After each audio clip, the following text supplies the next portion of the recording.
안녕하십니까. 동양문화 이해 12강 2차 시습을 진행하겠습니다. 오늘은 화장에 대해서 한번 공부를 해볼까요? 화장은 메이크업이죠.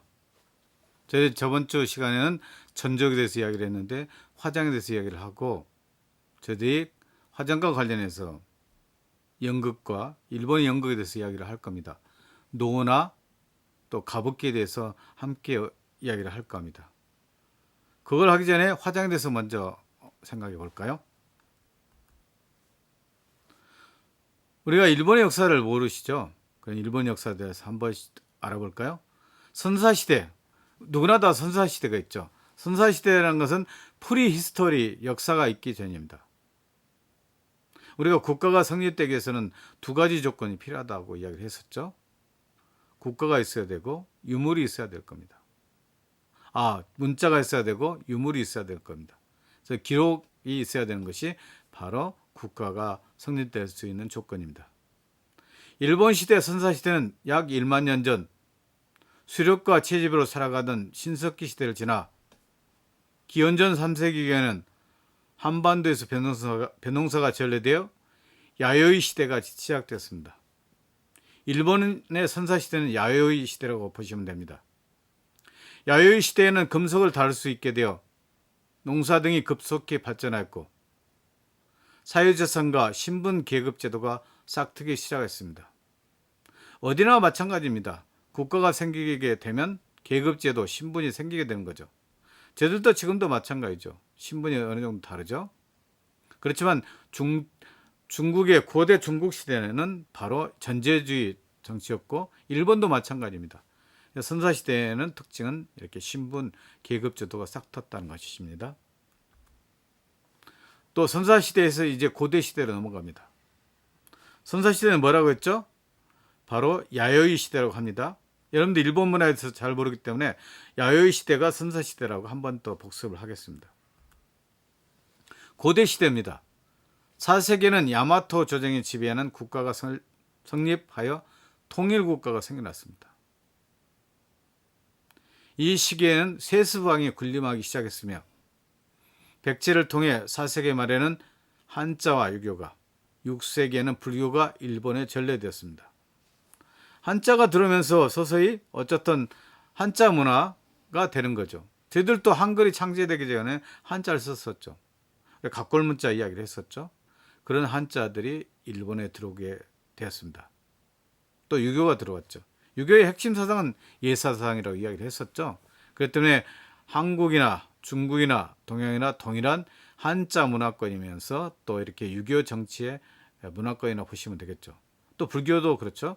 불교도 중국의 어쨌든 저희 실크로드에서도 봤었죠. 불교가 엄청난 문화적인 공헌을 했다고 보시면 되겠죠.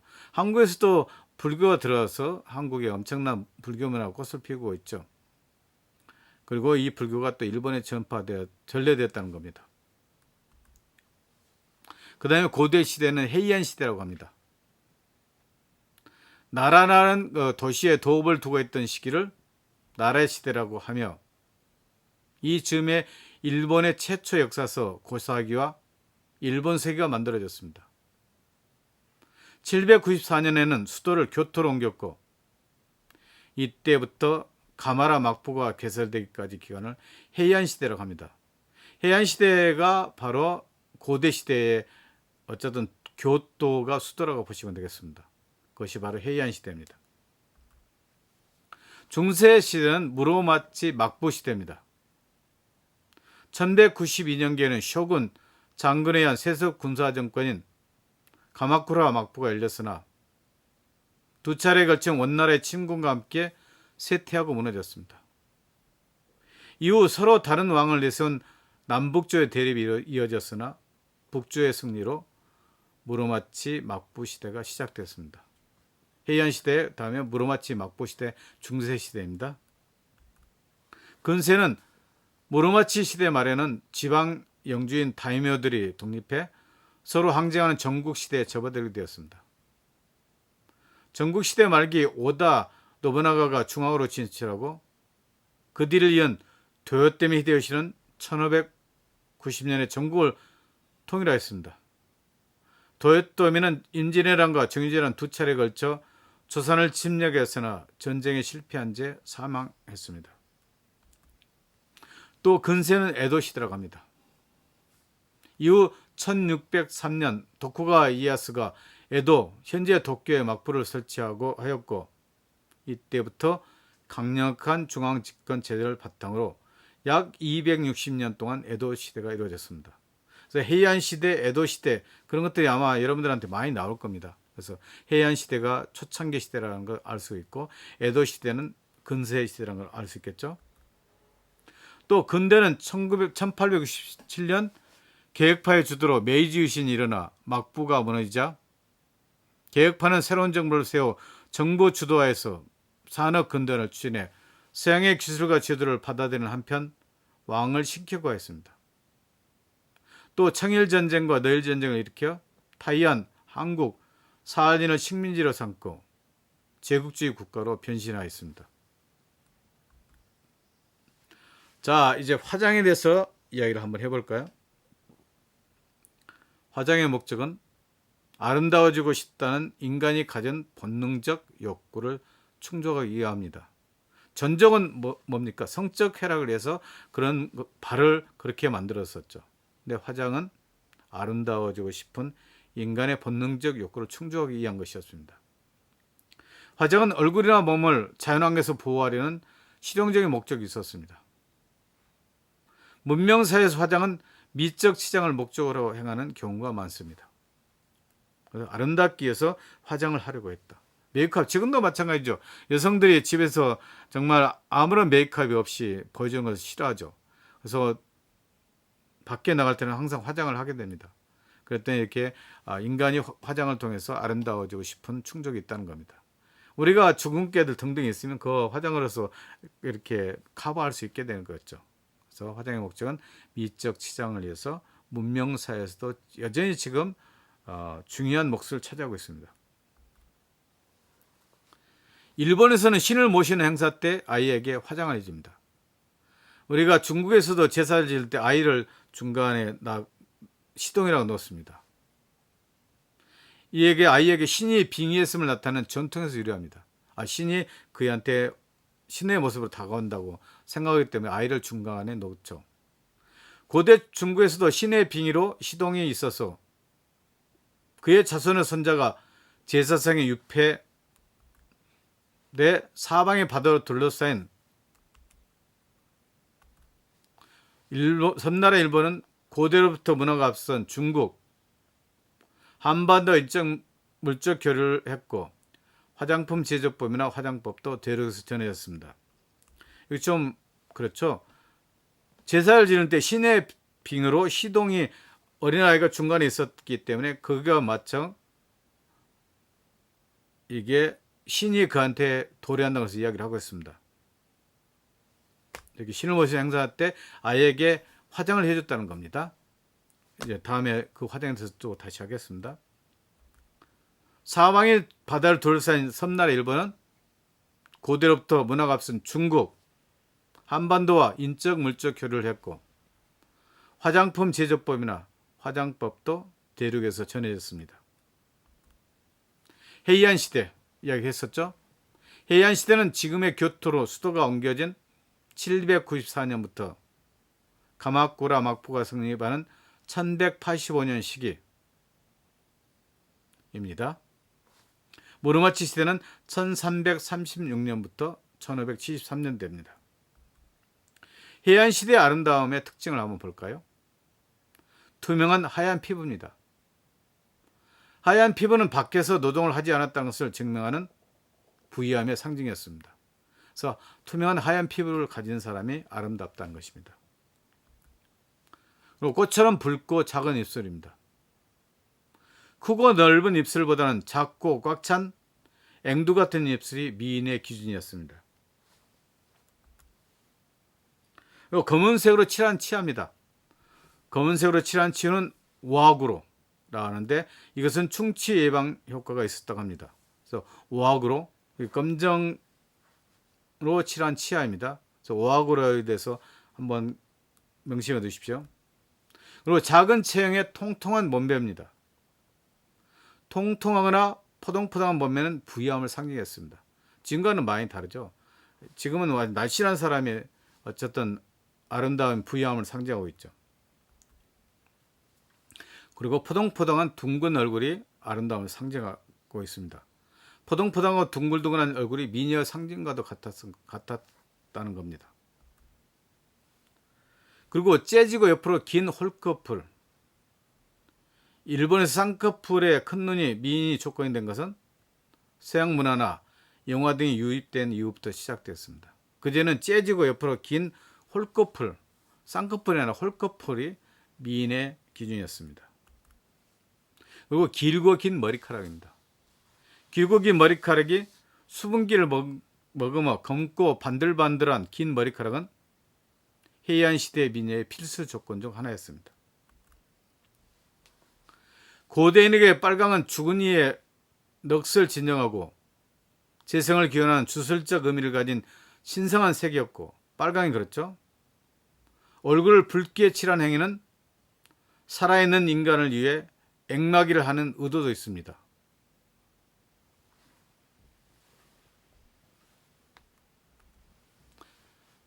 위지의 연적에서는 흑치구라는 기록이 나오는데 치아를 검게 물들인 우악으로 풍습을 연상, 얼굴과 몸에 바르는 안료의 빨강, 눈썹과 우악으로 화장의 검정, 백분의 하양, 일본의 화장은 이 세 가지 기본으로 발달했습니다.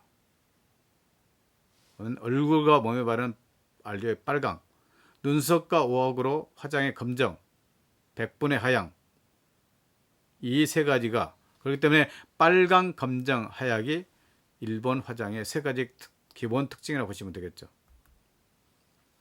일본의 전통 화장에 사용된 색은 기본적으로 하양, 빨강, 검정 세 가지였습니다. 하양은 백분, 빨강은 입술 연지나 볼 연지, 그리고 검정은 우아구로와 눈썹 화장의 색. 위지엔전에 일본에서는 중국의 분을 사용한 것처럼 주단을 몸에 바릅니다. 주단에는 붉은 빛이 나는 안료를 말합니다. 그래서 몸에 주단을 바른다는 겁니다. 겐지 이야기는 용모의 아름다움을 말하면서 하얗고 아름답습니다. 하얀 피부는 걸리는 노동을 하지 않은 고귀한 신분임을 증명하고, 동시에 당시 기중했던 백분을 손에 넣을 수 있는 부유한 계층에 속함을 의미했습니다. 하얀 피부를 만들기 위해 사용된 백분은 해이안 시대에는 하얀 것을 하온이라고 했고, 광물성인 납 백분에 의해 찹쌀이나 조등을 가루로 만든 것입니다. 찹쌀로 이렇게 가루로 만든 것이라 찹쌀이나 조 등을 가루로 만든 것이라고 보시면 되겠습니다. 일반적으로 화장은 미적 균형을 염두에 둔 행위입니다. 어두운 실내에서 검고 긴 머리와 우아구로, 눈썹 화장 등 검은 화장과의 미적 균형을 생각한다면 피부 화장은 백분을 진하게 발라 하얀 얼굴을 강조하는, 즉 대비가 분명한 화장이었을 것입니다. 자, 에도 시대까지 한번 볼까요? 봉건 사회와 여성의 화장입니다. 도쿠가 이에야스가 에도를 막부로 연 것은 1603년이었습니다. 에도 시대에는 막번 체제 아래 265년이라는 긴 세월 동안 정치적 안정이 유지됐습니다. 17세기 말부터 18세기 초까지 교토와 오사카를 중심으로 겐로쿠 문화가 꽃을 피웠습니다. 에도 시대 때 화장을 한 것은 공가와 가부키 배우 등 극히 소수의 남성을 제외하면 기본적으로 여성에 한정됐습니다.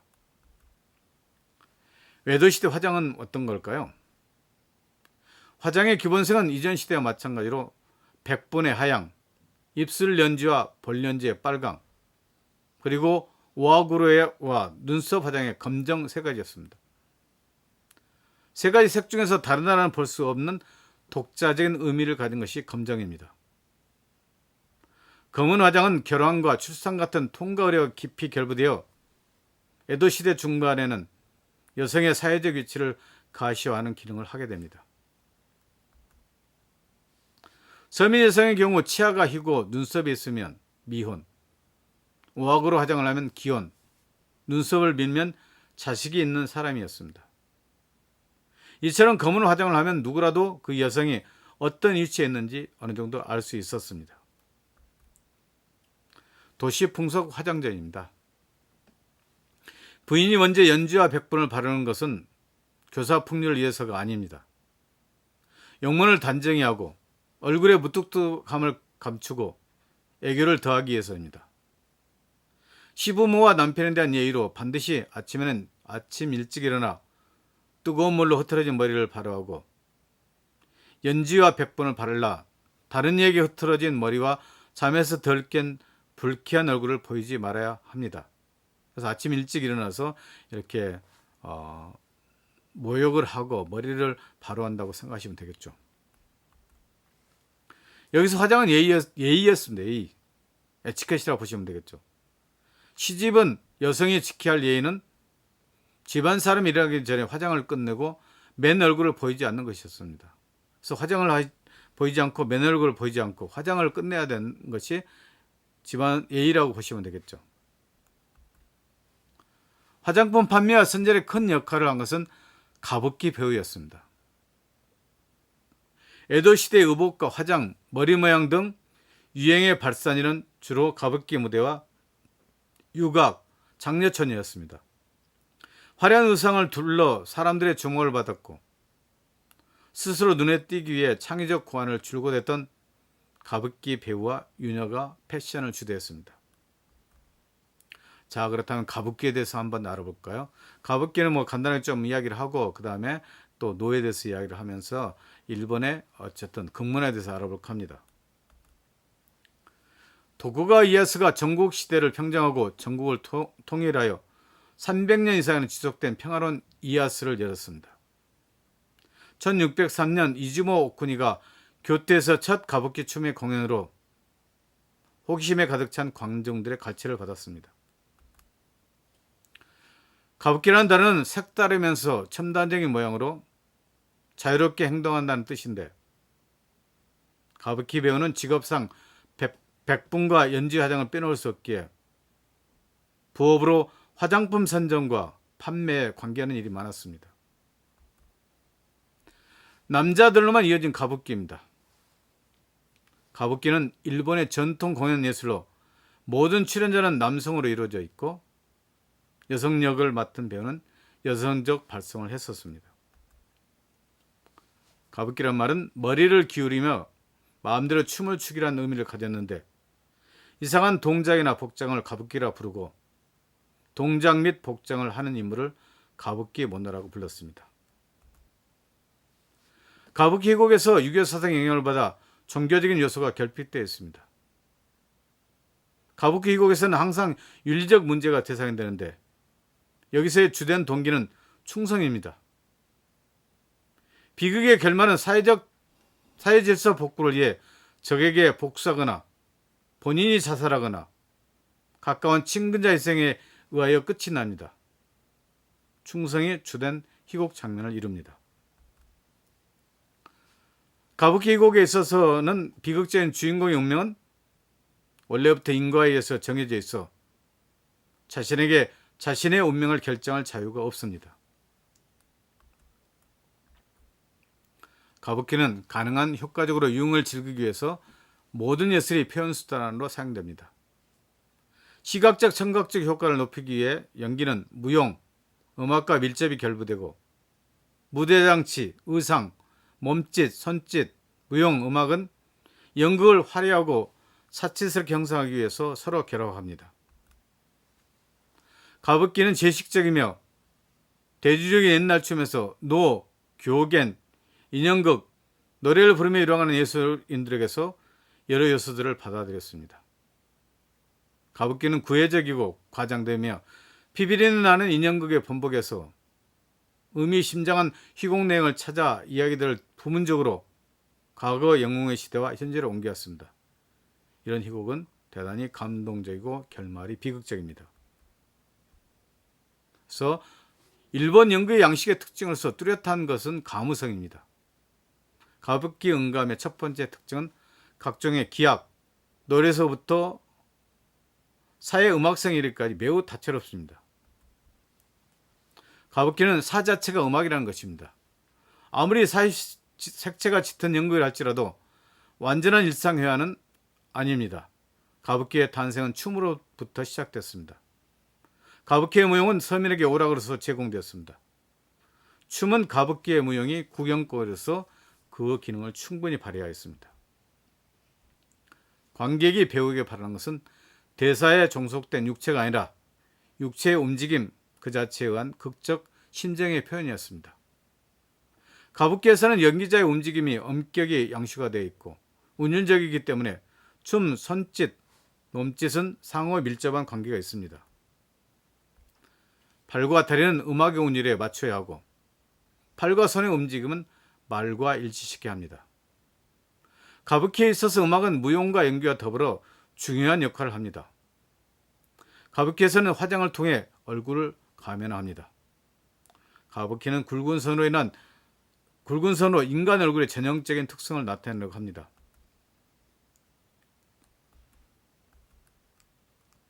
그래서 이 정도로 가부키와 어느 정도 화장에서 이야기를 나눴습니다. 자, 다음에는 또 화장이 어떤 건지 좀 더 나중에 나누도록 하겠습니다. 감사합니다.